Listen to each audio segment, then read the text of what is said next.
Thanks for joining the Life's Better podcast, where we say life is so much better with God, community, and purpose. Jonathan Gleason here with Josh Doolin, as always. Josh, I'm not sure if this was something that you experienced as a kid, but I felt like when I was a kid, every old person wanted to ask me the same question, and it was a question I didn't like answering because I didn't really have an answer. If they said, hey, what's your favorite color? I knew that one. If they said, what sports do you like to play? I could nail that one. Yep. Hey, what's your favorite subject in school? That might get a little trickier because I didn't necessarily like the subjects in school. But this question... Gym class. Maybe, yes. Yeah, that's right. Everybody likes that one. The question that I didn't like because I didn't really have an answer, and eventually I figured it out, but the question was, what do you want to do? What do you want to be when you're older? Like, what do you want to do for a career? Yeah. I thought that was a nice question if I was maybe in college, but as an 8-year-old, I was like, I think I got time. I think I had time to figure this out, and I don't really have an answer for it. I landed on, at some point in elementary, marine biologist. Oh, yeah, really? Which I felt, once I started telling other people, I felt like everyone wanted to be a marine biologist at some point in their life. Yeah, probably. But that did not work out, I think, mainly because I'm not very good at biology, so I'm now a pastor instead. Today we're going to be talking about work, and this is actually to complement a series that we are going through on Sunday mornings, and it's hopefully going to be a topic, at least today, that will help us kind of navigate how we interact with our work environments, because I think most people seem to have a love-hate relationship with work. Any given day, you might find yourself loving work a little bit more, and other times really hate work. And so we're going to be trying to answer that question. How can we move towards loving work as opposed to hating work? It's cool because students, if you're listening to this, I hope some of you do, we've been going through a series that we just ended on what is God's will for our life. We talked a lot about, many of you guys had questions about how do I know like what I'm supposed to do when it comes to work, and when I get that, like how do I use that to do God's will? And like, a lot of us have that like intentionality when we're younger, but then once you get into it, there can be sort of this like falling out of love, or it's less romanticized than you made it when you were a kid. And so like, how do you keep on going is a great way to follow up that series. So. Absolutely. So we're going to play a game, as we often do. This game is called Work Besties. Josh and I are going to try to determine whether or not we are besties at work. I've got a list of 5 questions that if you are my bestie at work, you should know. I should know. And you've got a list of 5 to see if I'm your bestie at work. Yeah. So I don't think we need to get all 10.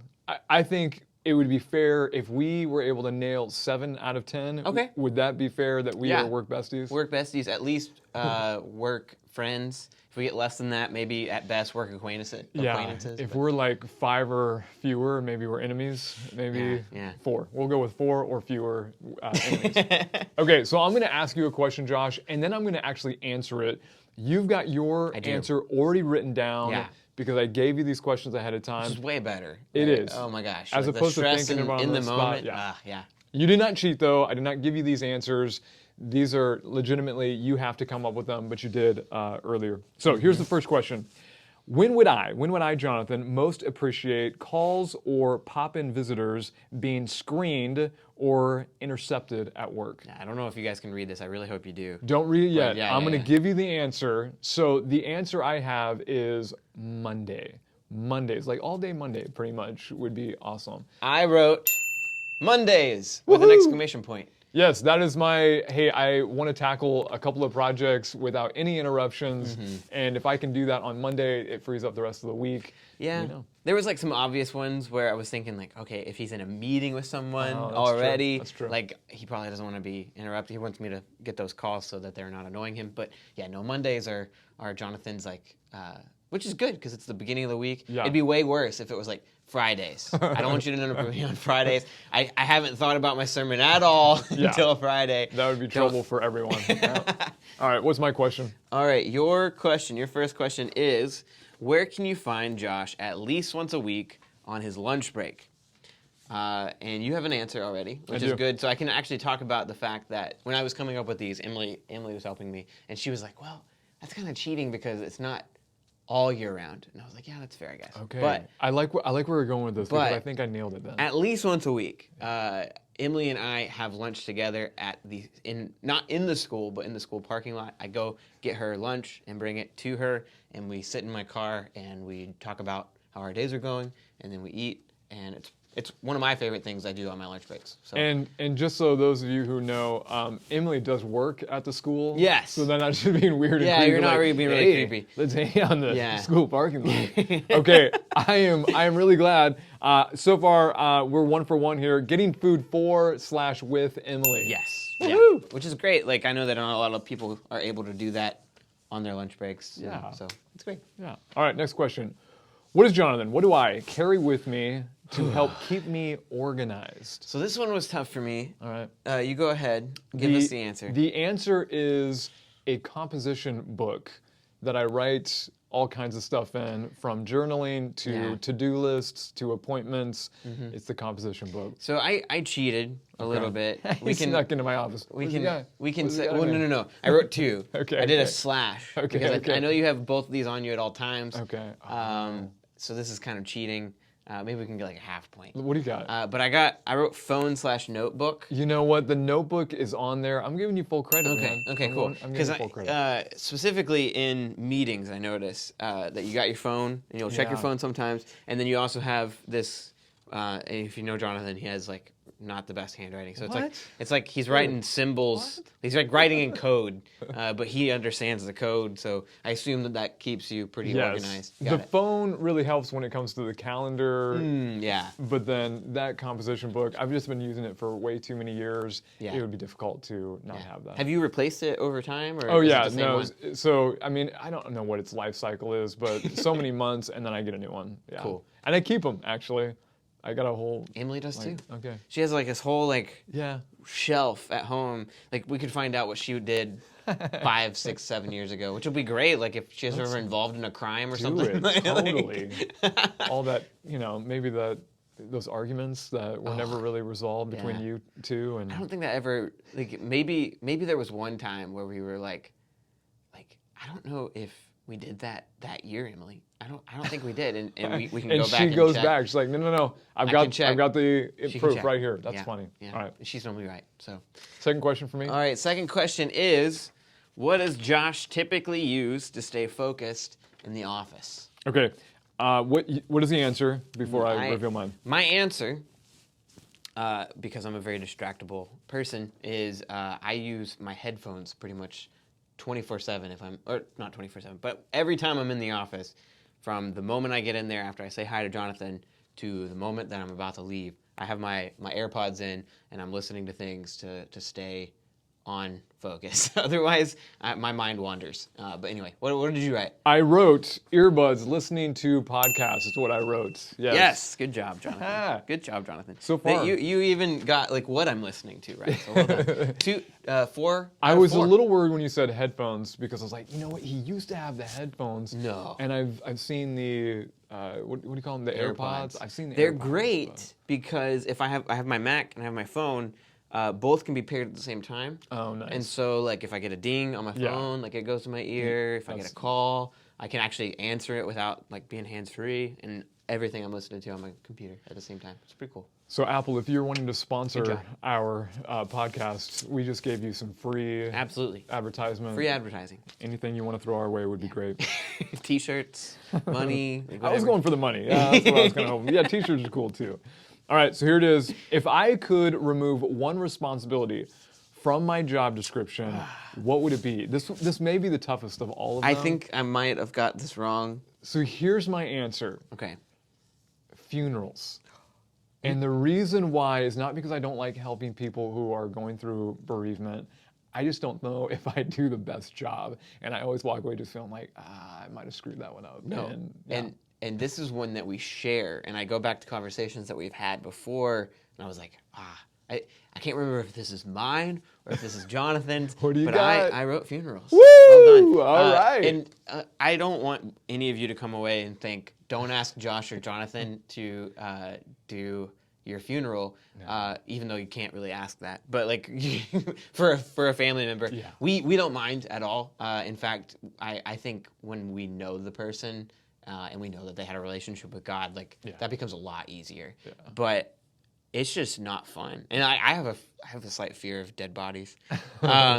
So that bothers me. So even before the funeral service, even the visitation, you're a little amped up. I'm a little, love you guys. And Yes. we'll happy to If do you that. die, you won't know if we're doing your funeral or not, though. So, fair. hey, maybe.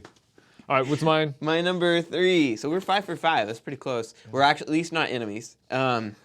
What's Josh's favorite weekly responsibility he has? My answer, actually, if you get this right, it'd be crazy because Emily didn't even get this right. Emily didn't even know this. Okay, there's she no guessed way. wrong. I got it right. My favorite thing that I get to do every single week, and I used to get really stressed out about it. I actually love it the last like 4+ years. Is writing my lesson for Wednesday nights. It's teaching on stage, like being there with the students. I don't really like necessarily preaching in front of the entire congregation. Something about adults like freaks me out, but like kids, like students, love that. Okay. So that's my favorite thing. I don't know then if you want to give this to me or not. I put Wednesday night youth. I think that counts. Does that count? I think that counts. Okay. It's that's the biggest part of my programming for Wednesday Night Youth. So, yeah. yeah. Okay. So we're gonna go ahead and say we got this one. We're on a All right, roll, yeah, man. yeah. We're on a roll. Okay. Here's the next one. What is my favorite part of the weekly staff meeting? We meet weekly as a staff. We've got lots of different things that we do in that staff meeting. My answer, I enjoy like laughing and goofing around and whatnot, but my favorite part of the staff meeting is our prayer time together. What do we have? I wrote prayer time. We're nailing this. Yes. That's probably my favorite part that we do as well. Everybody prays, and it's very intentional, and it's really great. Really fuels me. So. Well, this actually leads to your next question, Yes. which has to do with prayer and staff meeting. Yeah, so even though we never establish who prays when in staff meeting, when does Josh typically pray? This is probably the easiest question. I think it that was. I have. So my answer is I always pray last. And I don't do that intentionally. Sometimes I want to like throw a curveball, but Tina is just like so fast Always. after you. Yeah. And then Joanna is just on it right after Tina. And like I take a moment before I pray and like kind of breathe. And like that always puts me last. Sometimes Junior will sit in a weird place, and sometimes he's throw last. us off. But you are the closer. You're the closer. Yep. All right. Yep. We've just got one more. We've already established that we are besties. Work besties. Yeah. 8 for 8. But maybe we can get 10 for 10. All right. See. When Jonathan is not at work, when I'm not at work, what would I most likely be doing or like to do? I would say having adventures with my family. I think I even got the wording right. Come on. On an adventure with his family. Woo! Okay, Dang, last one. That's crazy. Yeah, no, this is good stuff right here. All right, number 5 is I've had plenty of whoopsies and uh-ohs in ministry. What has been the biggest, and obviously this would be in my mind, what has been the biggest I've had since we've been in ministry together? So not before, but since we've been in ministry together, what's been my biggest uh-oh or whoopsie in youth ministry? What's your answer? Oh, I forgot. I've had a few that like have made me uncomfortable, have made me like feel really bad about like, oh man, I really could have done that better. But one happened very recently, and it was I booked a 15-passenger van for youth a month before the trip with a debit card instead of a credit card.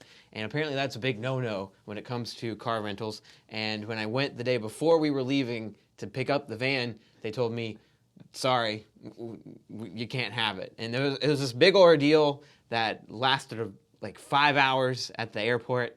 And I was sitting there just trying to figure it out. Jonathan actually helped bail me out of that situation. We ended up getting a van, but that was a big learning experience for me. I said budget rental van. There it is. Yes. We are officially work besties. Nice. Woo! In And your budget, face. if you want to sponsor us. I don't even want to be sponsored by you, Budget. And anyone out there wanting to rent a vehicle, don't use Budget. I don't find This episode sponsored by Enterprise. We'll pick you up. I'm just kidding. Yeah, no, that was on the probably easily the top 10 worst customer service experiences of my life. I thought you were gonna say like church experiences of your life. It might be- No, that's all right. I've had some bad ones of those too, but maybe top five worst. It was just like, you guys are not trying to be helpful at all. It was pretty awful. But anyway, yeah, I was gonna give a big, huge in your face to Tina and Joanna. Take that. We're really 10 out of 10. besties. Yeah, 10 Right out there. of 10. Okay. I did not expect that. Actually, I thought for sure some of mine were wrong. Yeah. But we're going to be talking about work today.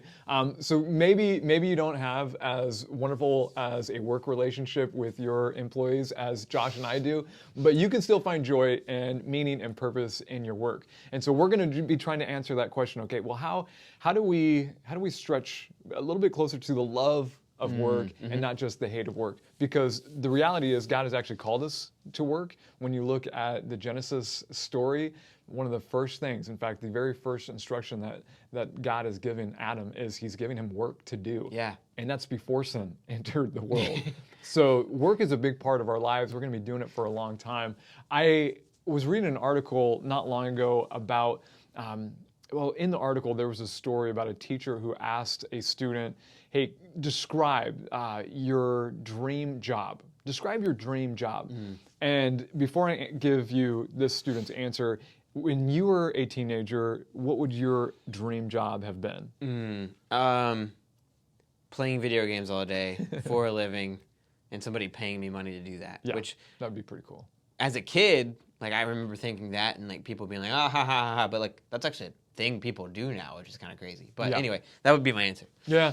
Okay, so this student looked at the teacher and said, I cannot tell you what my dream job would be because I do not dream about work. Which I thought was brilliant and totally made me laugh. But the article went on to say that that is unfortunately a very common perspective with the emerging generation, Gen Z, that, you know, leisure trumps work all day long, and there, at least when it comes to the traditional forms of work, there's not a whole lot of desire to be involved in that. And honestly, I don't even know if I would describe it as a generational issue. I mean, I talk to so many adults who they're just kind of barely hanging in there. I was gonna say like that might be a big reason why they think that is because they see the adults in their lives like just miserable. Absolutely. So again, the question that we're going to be trying to answer today is how can we move that more towards loving work as opposed to just doing it for the sake of doing it and hating the whole process. This takes us to a story that I heard recently about a kid named, let me get this right, his name is Norris, and he has been mowing lawns for 4 years. And not just his own lawn, but neighbors' lawns as well. And it started when he noticed that one of his neighbors, who was handicapped, wasn't able to mow his lawn. And so he didn't say anything. He just walked over to this handicapped neighbor's yard and just started mowing. And he's been doing it ever since. That stretched into wanting to help other people because he noticed that this was really enjoyable, helping somebody. And so he noticed that there was an elderly couple, same situation, just weren't moving the way they probably used to. And so he went over and mowed their lawn. And then on top of that, he saw a single mom who was just constantly working and trying to juggle all kinds of things. So he, again, not asking, just walking over there and started mowing her lawn. And for the last 4 years, he's been just mowing people's lawns. Now, he does desire at some point to turn this into a money-making job experience. But right now, he gets no money for all the work that he's doing. He simply wanted to help people. So Josh, pretty amazing guy named Norris. What, in your mind, is most commendable about Norris and his story? He has given up leisure for being able to serve others, which he's, I mean, like the selflessness there is probably my favorite part. Huge. And one of the other aspects that I love about Norris, and this is where we're leaning into today, is he has found this really wonderful ingredient that combines aspiration and inspiration. And when you're able to combine aspiration as well as inspiration into your work experience, you will most likely be moving towards joy and fulfillment in your work. Now, those are words that sound really similar. They actually can probably be used interchangeably. At least people have. Maybe they shouldn't because they are two different words. Josh, help us out. What in the world what is aspiration? All right. So aspiration is the hope or ambition to achieve something. And then inspiration is the process of being mentally stimulated to do something. Yeah. Yeah, absolutely. So again, you might hear that and you might think to yourself, okay, what does that actually have to do with finding joy and fulfillment at work? I'll give you an example. So when I was in high school, I had an aspiration to own my own vehicle. We were a 2-car family. Both my dad and my mom worked. They needed their vehicles. I was under no illusion that they were going to pass on one of their cars to me by the time I got my driver's license or moved out of the house. And so I had this aspiration that, yeah, one day I'm going to own my own vehicle and I'll be able to drive wherever I want to go. Wouldn't you know it, that as soon as I had that aspiration, I was suddenly inspired to actually get a job and start working. Yeah. And it wasn't just one job, it was a couple jobs. So I was working at an after-school daycare as well as doing janitorial services for my church. So you can imagine I had some serious aspiration if I'm willing to clean toilets in order to get that aspiration fulfilled. In your own life, looking back when you started being inspired to work, Yeah. what was the aspiration that led to the inspiration? So, one of my biggest motivators for getting my actual first job that paid weekly was I wanted to get married. So I was dating Emily for a while. I was in college, and my parents were very kind enough to figure things out with me to where I didn't have to pay for much when I was in college.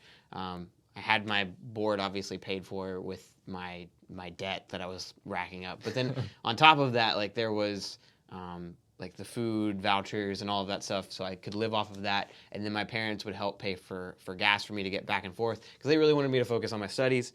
But towards the end of my college time, I was like, well, I have no money for a ring and I have no job right now, so I probably need to figure that out. So I actually started commuting from home one of my last semesters that I was there. And worked at a daycare after school. Both of us. Nice. Yeah. And I did that with the thought in mind of I want to work with students one day. And then on top of that, my aspiration was to get married. So I was inspired to make money. Yeah.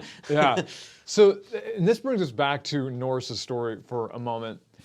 In Norris's story, he's not even making money. He would like to. There definitely is an aspiration that, hey, let's turn this into some sort of money-making venture.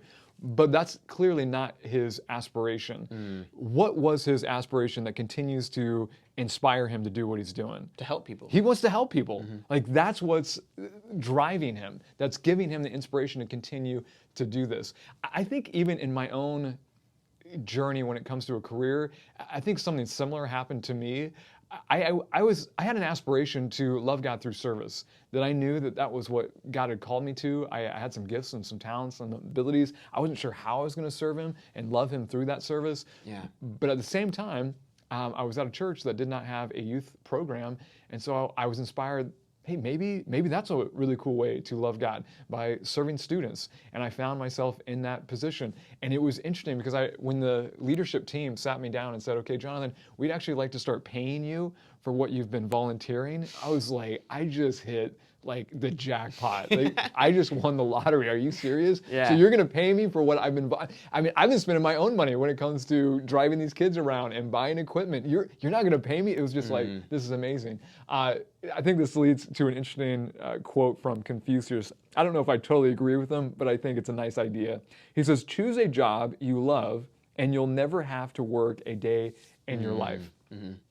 And part of that just leads us to another question. When it comes to those people who are looking at their work and they're thinking to themselves, when is this going to end? I just hate this so much. Do you think it's possible that it's less about, this inspiration, that the reason why they're having such a hard time with this inspiration is that maybe they've set the bar too low when it comes to aspiration? Yeah. Even when it comes to my aspiration and your aspiration, mine for getting a car, yours for a wedding band, once you achieve that, what's going to inspire you to continue to go back? I think a lot of people, it's like, okay, I just want to buy stuff. And that's what I'm aspiring to. I just need to survive. That's what I'm aspiring to. Yeah. But the bar, that's setting the bar really, really low.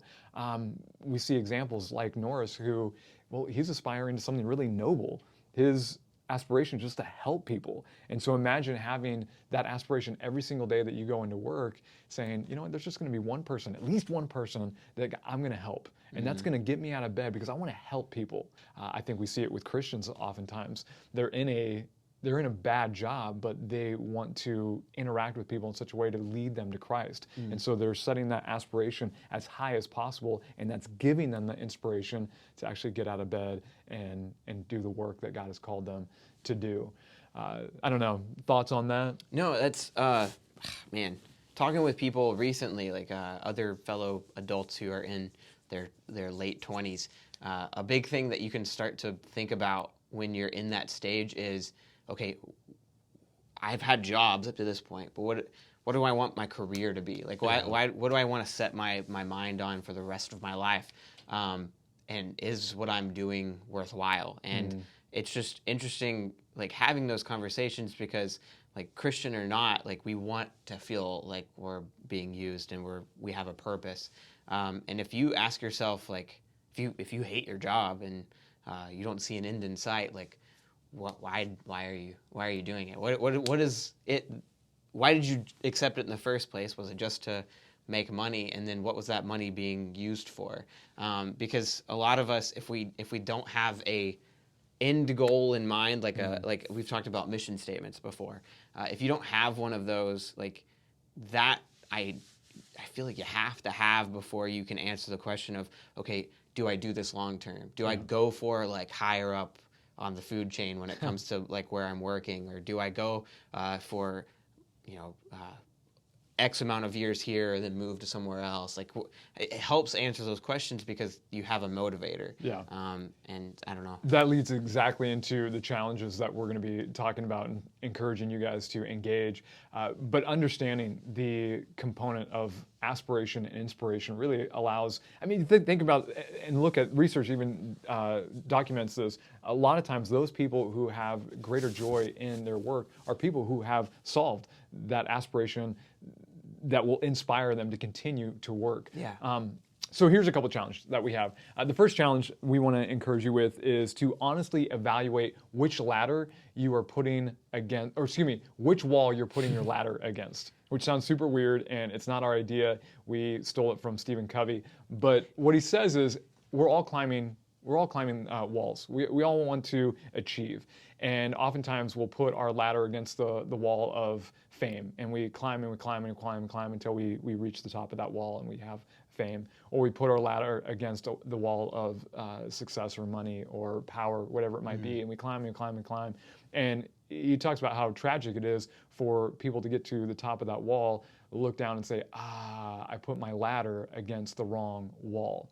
And so honestly assessing, okay, what wall am I putting my ladder on? Is it what I ultimately want from life, or am I going to achieve it and then realize I actually set my bar too low when it comes to what I should be aspiring to?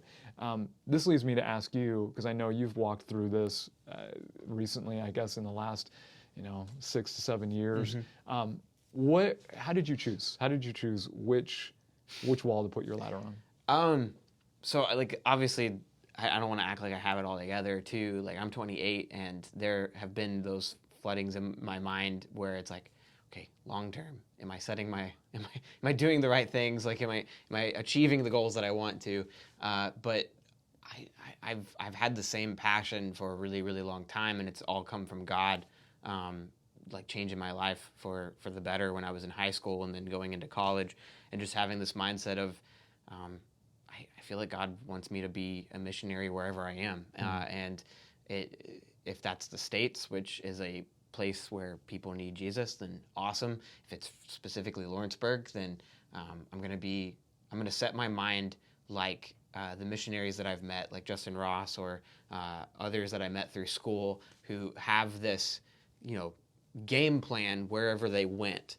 And like when I was in school, I studied missions. And so like we talked a lot about 5-year plans, right? Like when you get on the ground, what do you do? When you've established a group, how do you start to push Bible study? How do you start to build a church from foundationally? And then how do you approach that culturally, like where they are? And that just, like, I just felt this, like, this sense of, okay, in my mind, I've always thought like missionaries are called to a place, but like you can be a missionary where you've grown up, Josh. And when I got married, Emily and I got an apartment in Lawrenceburg, and I was like, okay, well, that means my mission field is Lawrenceburg. Let's find some places to do that.